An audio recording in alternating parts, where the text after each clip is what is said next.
Out. So, good morning, Licia, and the floor is yours.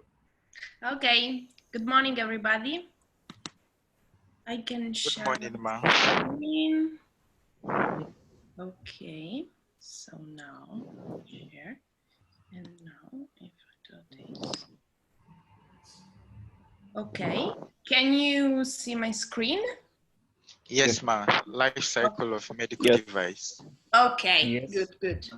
So, as Carmelo mentioned before, today we will talk about the regulation on medical devices, particularly focused on the European regulation. So, as we say during the lesson on Monday, the overall high cost of medical devices can be linked to the patent rules, but also to their long life cycle. And because for each step is strictly regulated to guarantee their efficacy and the safety for patient and healthcare providers. Regulation of medical devices is a means for reducing potential health risk as much as possible and enabling patient access to high quality, safe and effective medical devices, while restricting access to those products that are unsafe or ineffective.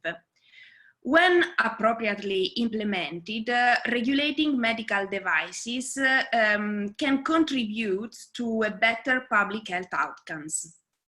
World Health Organization has a mandate, as outlined in the World Health Assembly, to encourage member states to draw up national or regulational guidelines for good manufacturing and regulatory practice to establish surveillance systems and other measures to ensure the quality, safety, and efficacy of medical devices, and where appropriate, to participate in international harmonization. So regulatory measures should be implemented in all phases of a medical device lifespan. For this reason, the following key elements of regulation must be analyzed. In particular, it's important to understand the pre-market regulation. And during this phase, it's important to understand the correct definition of medical device, the risk classification based on the risk of the device, and define the essential principle of safety and performance. Another important step is the regulation related to placing on market, and this part is strictly linked to the risk class of the device, because the considering that the risk class is related to the risk of the device on the patient, a thermometer, the classification, the placing on market for a thermometer is less complicated than the, for example, the placing on market for the a defibrillator. And then it's important also the regulation for the post-market, because if you put on the market a device, it's important to understand how it works during time. So it's important to do reports, and it's important to communicate to the manufacturer if there are some problems, for example, related to some components and so on. So, basic legal provision of pre-market regulation, as I briefly explained before, would include the definition, the risk classification, and the essential principle. And this is very important because during this part, the manufacturer has the central role, because he decides which is the intended purpose of the device, who are the users of the device, and the first important thing is that he has to decide if it is or not a medical device. So how he can understand if it is a medical device or not? The medical device regulation in Europe, called 2017-745, in Article 2 explain the definition of medical device. So in particular, medical device means any instrument, apparatus, appliance, software, implant, reagent, material, or other article intended to be manufactured to be used alone or in combination for human beings for one or more of the following specific medical purposes: diagnosis, prevention, monitoring, prediction, and a lot of, for example, for therapy or for compensation for an injury or disability. The most important thing is that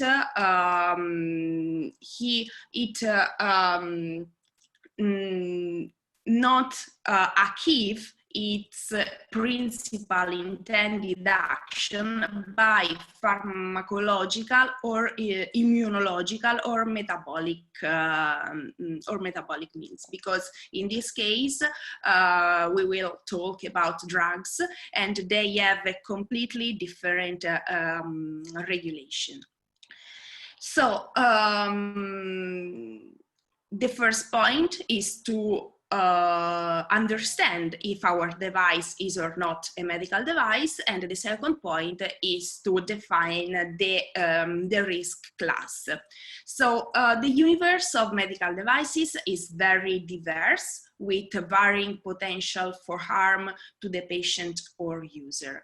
And it is widely accepted that different types of medical devices are classified in groups or risk classes.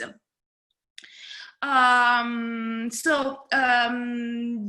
this annex, in particular Annex 8 of the MDR to 2017-745, we have 22 classification rules. The first 4 rules are related to the non-invasive medical devices. And rule number 5 is for the invasive medical devices. But, and please pay attention to this definition, what it means, invasive device. So an invasive device means any device which in whole or in part penetrates inside the body, either through a body orifice or through the surface of the body. Rules from 9 to 13 are for active medical devices. And in this case, what it means, active.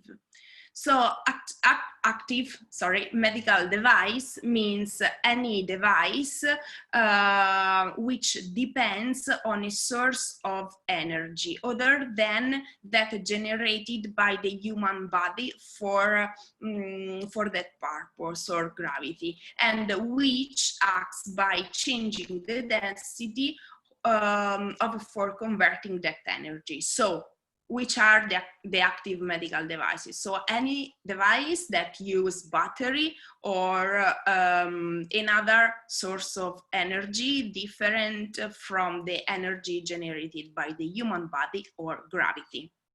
For example, a stethoscope, it's a non-invasive device and non-active device.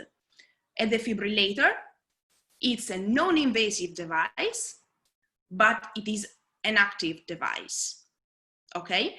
And for example, the pacemaker, that it is an active implantable device, okay? So any device that uses energy is an active device. And rules from 14 to 22 are special rules and are, for example, and they are related to devices that use, for example, nanomaterials or human cells. And one of these rules is for the breast prosthesis, and another rule is for the, for example, the automated external defibrillator. And so they are in particular related to a specific device. So how we can classify our device? We can take the regulation, we can go to Annex 8, and we can start to read the list of the rules. And we can say, okay, the first rule, apply or not. The second rule, apply or not. Reading this rule, we are able to classify our device because the rules are structured in this way. If your device is non-invasive device and it's blah, blah, blah, blah, blah, blah, it is class 1, okay? So if you read the rule and you are able to understand if it is apply or not for your device, you can say, okay, rule 1 apply, rule 2 apply, rule 3 apply, okay, good. So if we have that rule 1 as a results class 1, rule 2 as results class 2A, and rules 3 as results class 3, we have to take the in the worst case. So we have to say that our device is class 3. In particular, these are the different classes for the medical devices compliant with the European regulation, because, for example, the classification, the risk classification according to the FDA in US have different classes. They have only 3 classes, not 4, and they are called ABC. In our case, we have class 1 for a low-risk device, class 2A, class 2B, and class 3. So, just to repeat this part, the classification of device is a risk-based system based on the vulnerability of the human body, taking into account the potential risk associated with the device. This approach allows to use a set of criteria that can be combined in various ways in order to determine the classification. So another important aspect to take into consideration is the duration of contact with the body. The degree of invasiveness, and for example, if they interact with a local or with the systemic effect. So these criteria can be applied to a vast range of different medical devices and technologies. And these are referred to as the classification rules and are set out in Annex 8, as I mentioned before. And in particular, there is this organization in the world called the Global Harmonization Task Force, who has the mandate to establish and harmonize the regulation around the world. And if we put in if we compare the regulation rules for the in the European regulation and the regulation rules for the Global Harmonization Task Force, we can see that they are very, very similar. So not only the risk on the patient is one of the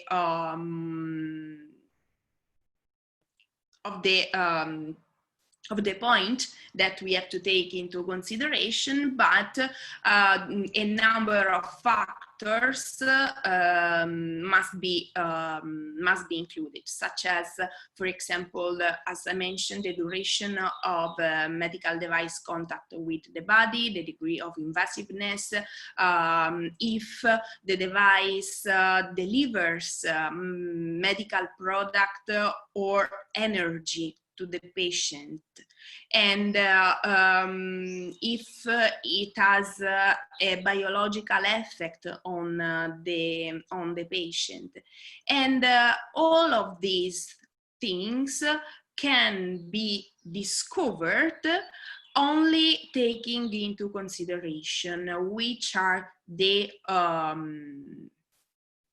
indications from the manufacturers, because if I am a manufacturer and I say that my device can be used only in home environment, okay, probably the risk class is different if the same product from another manufacturer is produced to operate in clinical environment. Because the users are different and the environment are different. So it's important to understand which are the indications from the manufacturer to understand the risk class of the device. And it's important to define the intended use. According to the European framework, the medical devices can be classified in 4 classes: class 1, class 2A, class 2B, and class 3. And in this slide, you can see some examples. For example, the lung ventilators are class 2B medical device. A stethoscope is class 1. Inside the class 1, we have 2 different subclasses called class 1 of measure and class 1 sterilized.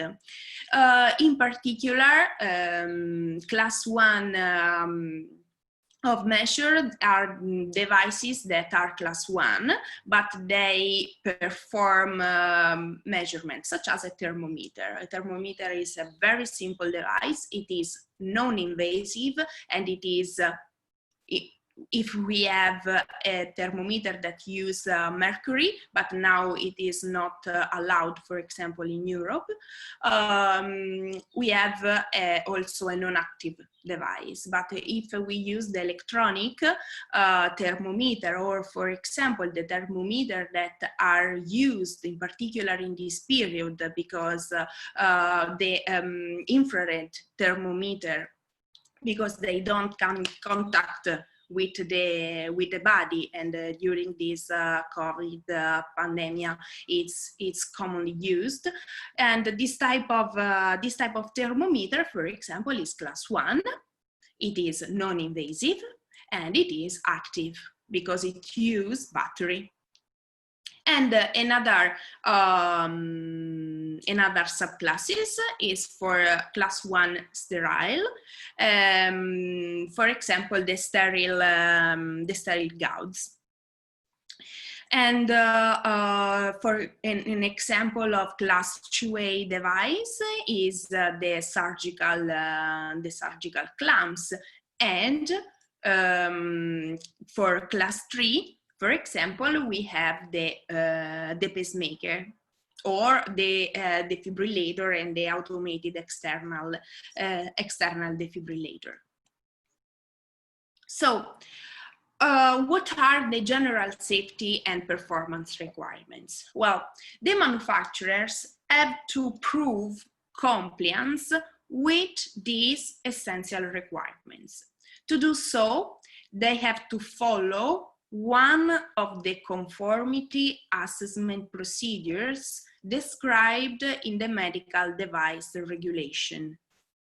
Most developers prepare and keep up to date a checklist listing each of the general safety and performance requirements, and for each of them they provide a description on how they can demonstrate the compliance to this requirement. In particular, in the European regulation, we have 23 requirements, and to go on the market, to put the device on the market, and in Europe, for example, to do this, you have to obtain the CE mark, you have to demonstrate the compliance to all the 23 requirements. These requirements are the same for a class 1 medical device and for a class 3 medical device, because actually they are very, very general. They say you have to perform a risk analysis, your device must be safe, your device must be efficient. And it is true, it must be true for the thermometer, such as for a defibrillator. Also, if they are class 1 device and class 3 device. But the requirements for them, the general safety and performance requirements listed in the regulation are the same for the two devices. So, but you can say, wow, but if I have to design a thermometer, the specifications are very simple. If I have to devise a defibrillator, probably the specifications are completely different and they are very complicated, they are strictly. So how we can do this as manufacturer? In particular, we have to take into consideration what we called, has the name as harmonized standard. So to demonstrate the compliance with the general safety and performance requirements, we have to apply the harmonized standard to our device. The harmonized standard for a thermometer is different for the harmonized standard for a defibrillator. And through this, we can see and we can implement the correct specification for each device. In particular, in the regulations say devices that are in conformity with the relevant harmonized standard or the relevant parts of those standards, the references of which have been published in the official journal of the European Union should be presumed to be in conformity with the requirements of this regulation. Okay, so to demonstrate the compliance with the requirements, I have to apply the harmonized standard. What are the harmonized standards? The harmonized standards are technical, very, very technical document that are written by international organizations such as ISO and IEC.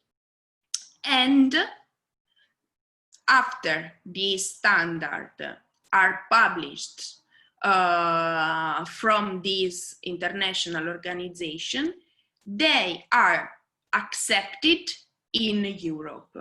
So they pass from standard to harmonized standard. And for example, in Europe, there are organizations such as CEN and CELEC that study this this standard and say, okay, for us they are good, so we can implement it in Europe. The ISO standard in Europe, in US, in Canada, and Australia, they are the same because ISO and IEC are the international organization.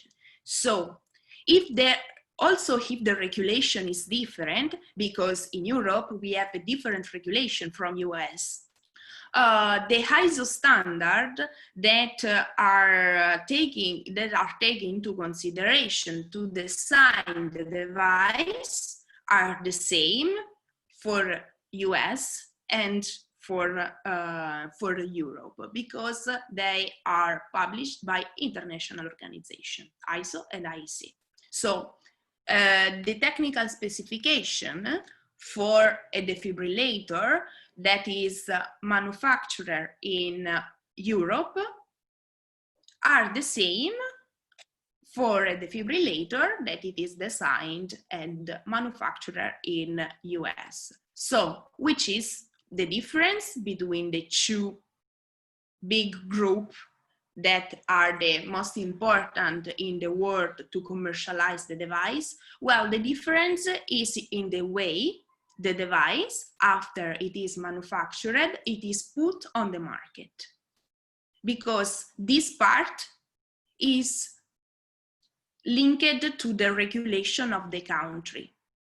So in Europe, we have to follow the regulation in Europe, and in US, they have to follow the regulation in US.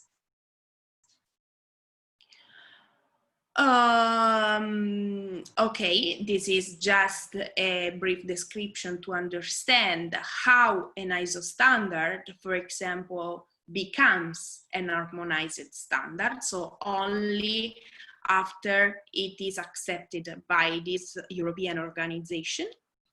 And here, for example, I listed ISO, the most important ISO standards. In particular, all the devices that are put on the market must be compliant to the ISO 13485. This is not a technical. This is not a technical standard, but it is a standard that is linked in particular to the quality management system. So if I manufacture a defibrillator, if I have a company, I have to be sure to produce not only 10 defibrillator safe and effective, but I have to demonstrate that I can produce 1,000, 10,000, and 100,000 defibrillators safe and effective. Okay, so this is a standard that it is in particular for the company, and it gives you a flow chart on how to design the device, but in general, not in specific way. Another important standard is the ISO 14971. This is for the application of risk management to medical devices. Each device that is put on the market must be compliant to this standard. So because it's important for a designer to understand which are the risks that can be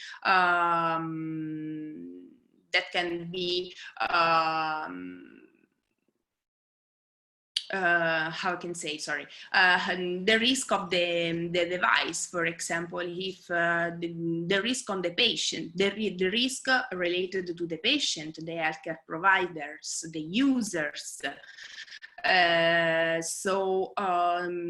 For example, if we have an electromedical device and we have an electromagnetic that use, for example, electromagnetic energy, we must be sure that if we put this device in a room with other electrical devices, they not produce interferences between them, because they can have some problem if they work all together in the same room, if they use electromagnetic energy, for example.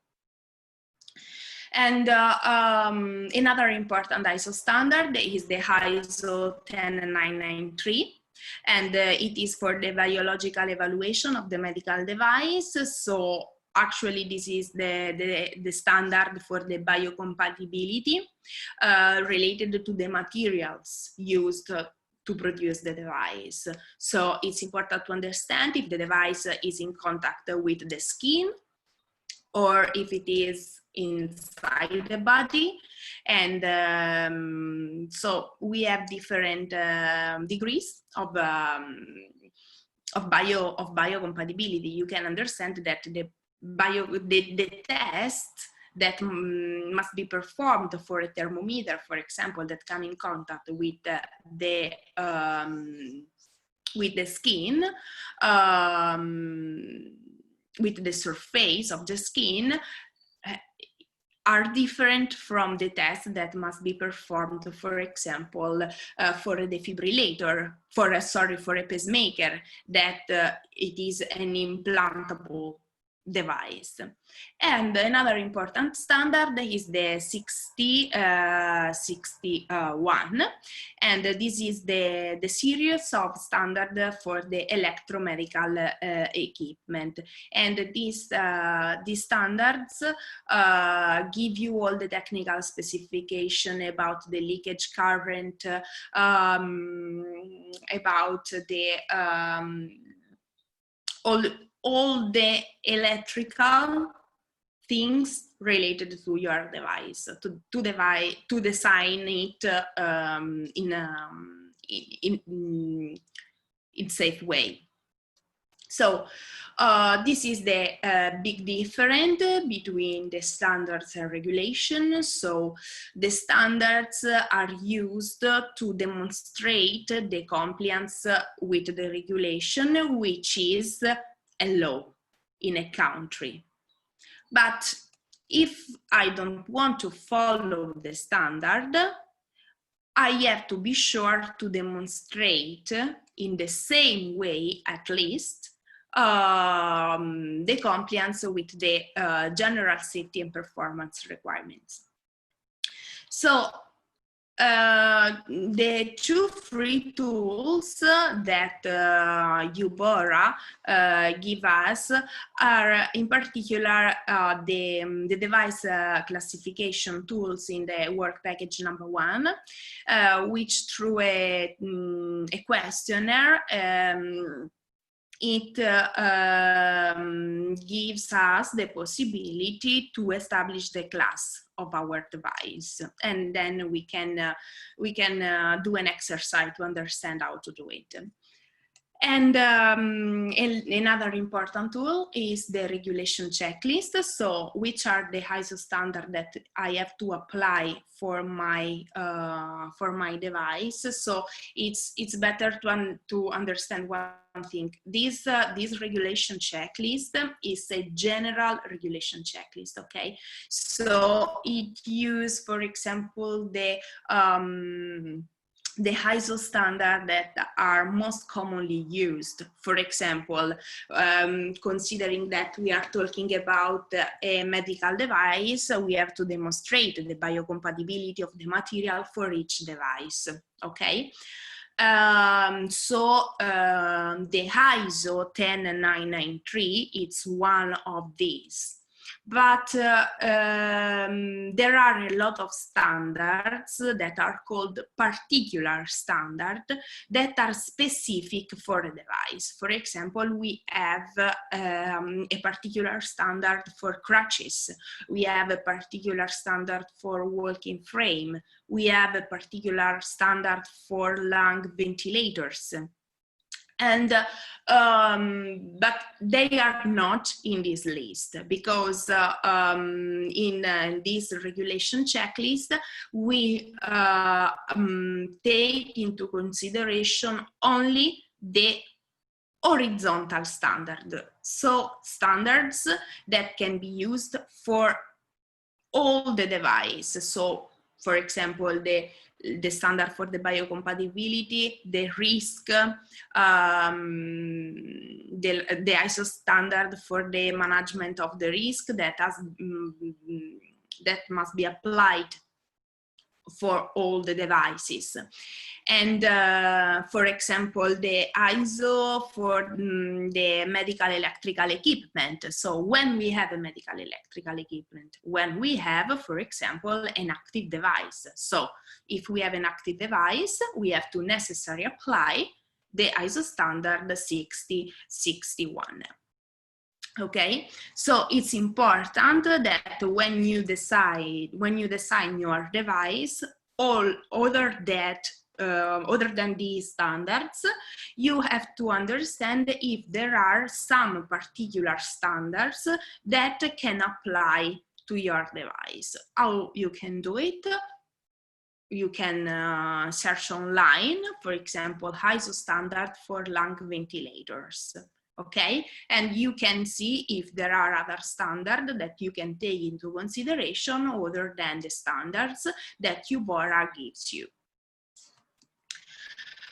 So now I would like to show you, I have to stop the screen, the sharing, okay.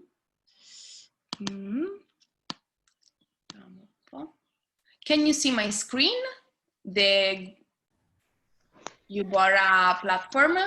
Yes. Yes, Yes, we ma'am, can we see. can see it. We can see it. So I would like to classify with you, just to understand if you well understand what we mean when we say invasive or not invasive. I would like to classify with you the defibrillator, for example, that I created on Monday. One moment, okay. So, what we will classify today, for example, it is an automated external defibrillator. Do you know what it is? Not the normal defibrillator, but the automated external defibrillator. So it is a portable electronic device that automatically diagnoses the life-threatening cardiac arrhythmias of ventricular fibrillation. So this is a particular defibrillator that can understand if you are in a particular condition. So it has also a diagnostic function, not only therapeutic. And then after through its software, it is able to understand if you are in a particular condition. It can give you the shock. Okay, so if we go to work package number 1 and we go to device classification, we can start with the classification. Now, in your opinion, it is an invasive or non-invasive device? Don't be shy, guys. So, considering that an invasive device... Non-invasive. Sorry? Non-invasive. Non-invasive, yes. Sorry, okay. It's non-invasive. Answer.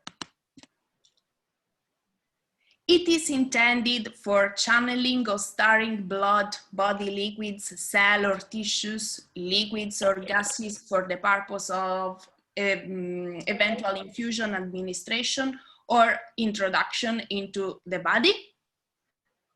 Well, I will say yes, and probably that should be invasive. Yes, but the defibrillator is intended for channeling or stirring blood? No. No. No.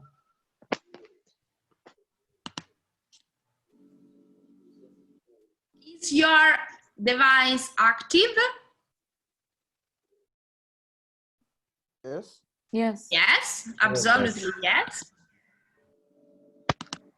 Yes, it is active. Yes. So it is a therapeutic? Yes. Yes.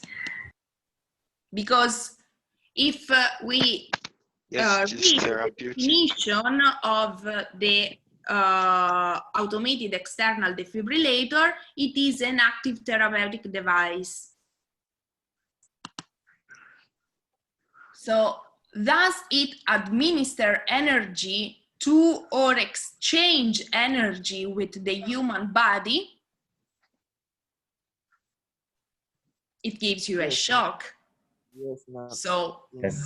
yes, Yes. absolutely, yes. And in your opinion, it is in potentially hazardous way or in non-hazardous way? Non-hazardous way. Non-hazardous way? Yes. I would say a hazardous way.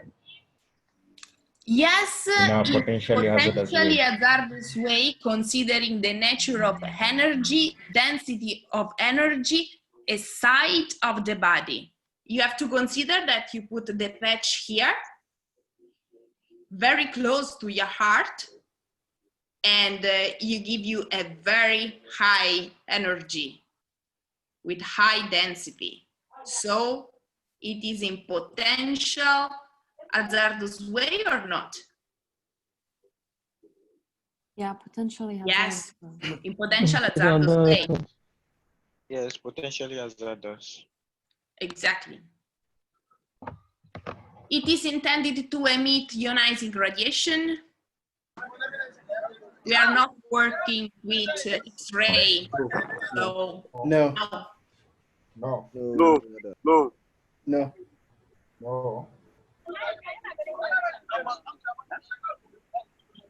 It is intended for therapeutic radiology, including interventional radiology devices and devices which control or monitor such devices or which directly influence their performance.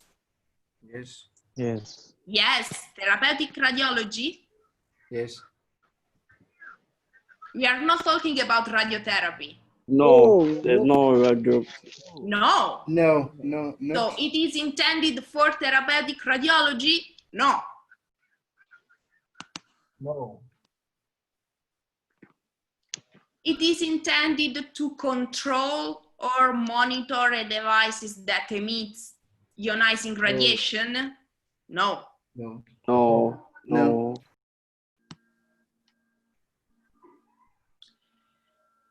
It is intended to control or monitor the performance of active therapeutic class 2B. This is, this is a question when you have a device that is used in combination with other device. So in our case, we have only this device that do everything by itself. Okay, so here it is intended to control and monitor the performance of other devices. No, because we have only one device in our case. No. So it is intended for controlling, monitoring, or directly influence the performance of active implantable device. We don't have implantable device. So no. No. It is intended for diagnosis and monitoring or monitoring. Yes, because if we have a normal defibrillator, The Yeah. diagnosis is up to the physicians. So, okay, my patient is dying, so I have to give him to a shock. But in the case of the automated external defibrillator, it is able to recognize the heart condition of the patient, and the device is able to decide if it's necessary to release a shock or not. So the defibrillator and the automated external defibrillator are two different devices. The defibrillator is not intended for the diagnosis, but the automated external defibrillator is also a diagnostic device. Okay, so in our case, that we are talking about the automated external defibrillator, in our case, the answer is yes. Yes. It is intended to supply energy, which will be absorbed by the human body. Yes. Yes. Yes. Yes. It is only intended to illuminate the patient in the visible spectrum. No, No. it's not our case. No. Does it supply energy different than light in the visible spectrum? No. No. Well, the energy is electric energy. So yes, it is different than the light in the visible spectrum. It is another type of energy. Okay. It is intended to image in vivo distribution of radiopharmaceuticals? No, it's not our case. No. It is intended, read this, it is intended to allow direct diagnosis or monitoring of vital physiological processes? Yes. Yes. Yes. Yes. Yes. Is the patient in immediate danger if the vital parameters that your device is influencing, monitoring, or controlling vary? Yes. Yes. Yes, absolutely yes. Yes. Yes. Yes, absolutely. Is the device intended for diagnosis and monitoring? This is similar, but the answers are different because the answer is yes, but in particular is through the first one because it's yes, and the diagnosis and or monitoring are done in a clinical situation while the patient is in immediate danger, or the patient is not in immediate danger. In our case, which is the one, the correct one? Immediate danger. The first one. The first one. The first one, yes, because it is in immediate danger. So it is intended to emit ionizing radiation for diagnostics? No, we are not talking about X-ray. It is a software. Yes. This is a, well, it's not a software, but it uses a software. So we are not talking about a standalone software, device, but we have a software embedded on the device. Okay? So in our case, the device is not the software, but it is the automated external defibrillator that obviously uses a software, an embedded software, because all the electromedical equipment use embedded software. But it is not a software in itself. For example, it is not a software for the management of the medical electrical equipment, or for example, it is not a software for the planification of the radiotherapy. Okay, so In our case, it's not a software. It uses an embedded software, but it is not a software on itself. It is intended to administer and or remove medical products, No. drugs, for example. No. No. No.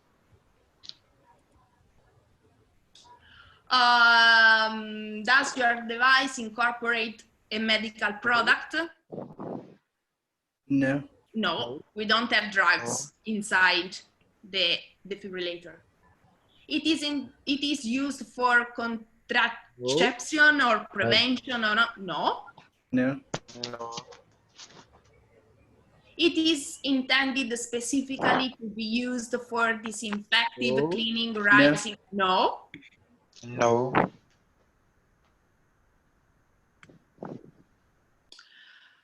It is intended to be used for disinfecting No. or sterilize? No.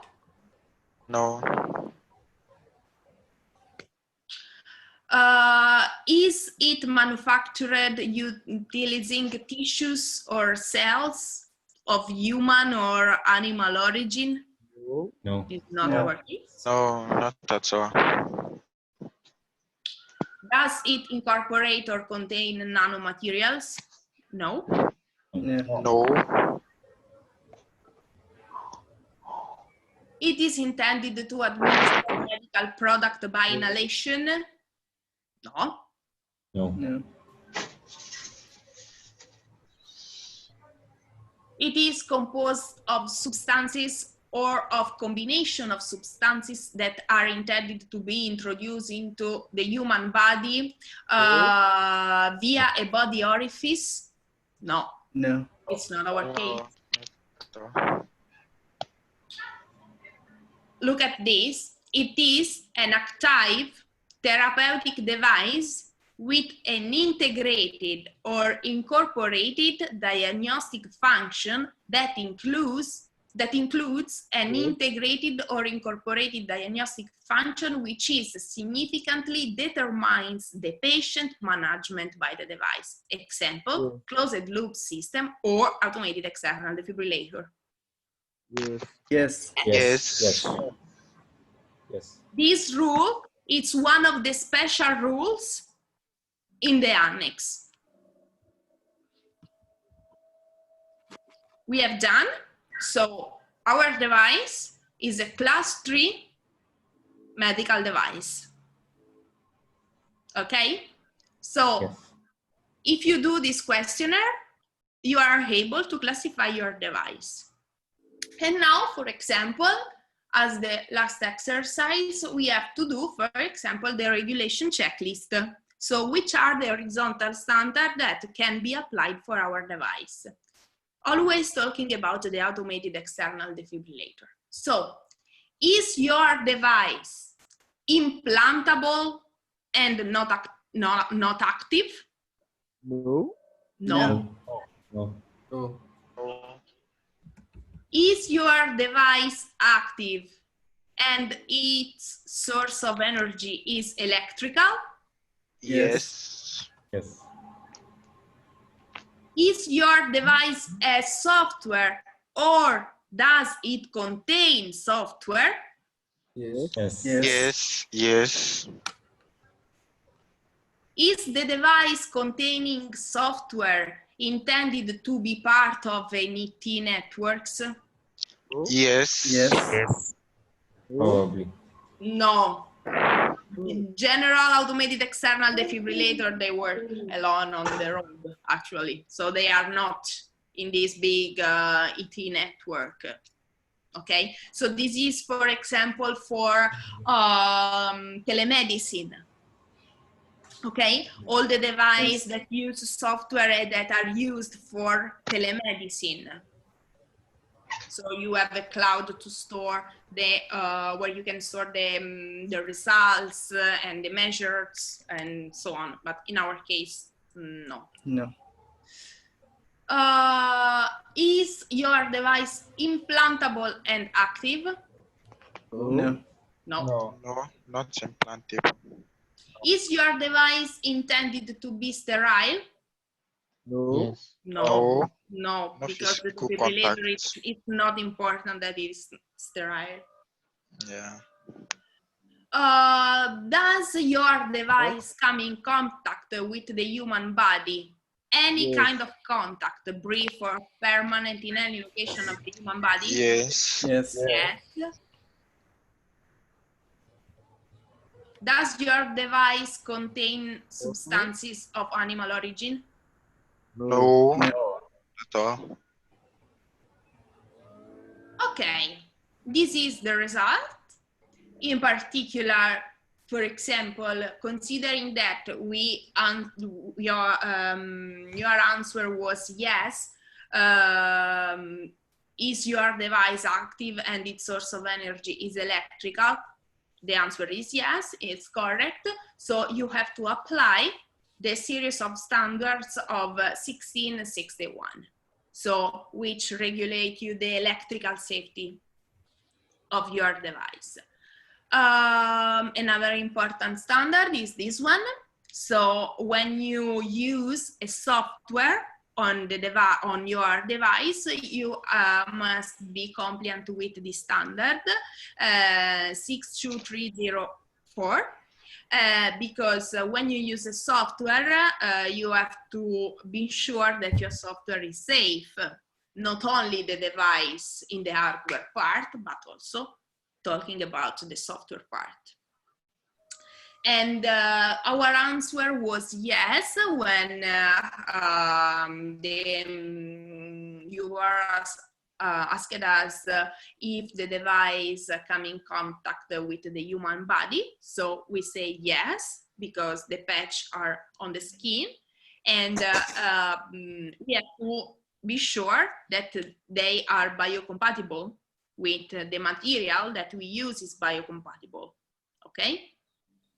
And we have always this standard, the 13485, the 14971 for the risk analysis, that it is for all the devices. And these two, which are yes, because for example, this one is for the labeling of the device, and this one is related for the usability. So just a brief comparison. For example, if we are designing a thermometer, also the thermometer contains a software, so also this standard is for a software. Also this standard must be applied. But if we are designing a stethoscope, which is non-invasive, not active, and it not use a software or an embedded software, this one doesn't apply, this one doesn't apply, but the stethoscope come in contact with the skin. So this one, the ISO 10993, will apply, okay? So this questionnaire also is very important to define the standard of your device. And if you, for example, want to be sure that there are, if you want to take it into consideration the particular standard for your device, you can add them to the product requirements. Okay, so if you go online and you, for example, you can search ISO standard for the lung ventilators and you find an ISO standard called XXX, you can put this on the product requirements, okay, for the particular standard. Yeah? Sorry? Okay.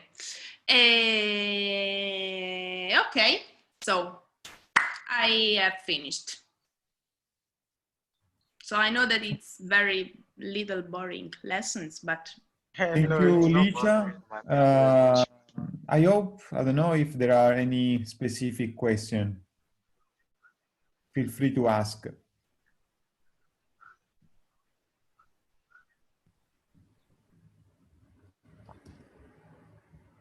You have a question, Camelo? Yes, of course, go. I'm Terence from Group 2. Yes, my question is more on the disposal of medical devices. Do we have a standard that regulates the disposal of medical devices, especially after use? After use. So for the I don't know, second-hand medical device? No, probably Terence is indicating if there are any specific regulation regarding the disposal of a medical device at the end of their use, like disposal of batteries, disposal of consumables. Well, actually, am I right, Terence? Yes, you are very right. You caught me very well. okay, all of these information is up to the manufacturer, so it's necessary for when the manufacturer must be sure that the all of these things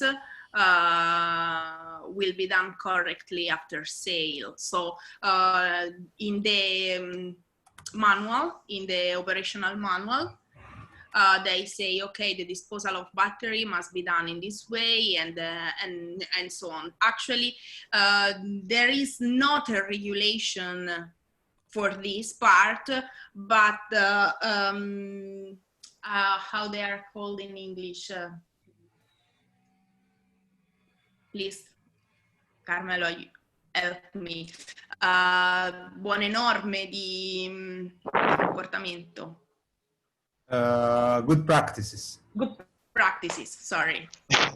I can add to this discussion is that at the moment there is a very huge focus on sustainability of devices, especially regarding environmental sustainability.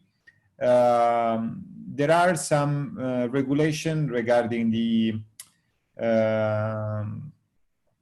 let's say the environmental impact, but in general, I mean, is more on the consumer market, because on that consumer market you have appealing to customers to buy the product if they are green. Instead, regarding the healthcare, so you have, I don't want to say less attention, but health is so important that sometimes they prefer to, I mean, to put attention on different aspects of the device. Sorry, okay, was receiving another call. The disposal of bio-waste and of byproducts of an hospital follow a different regulation.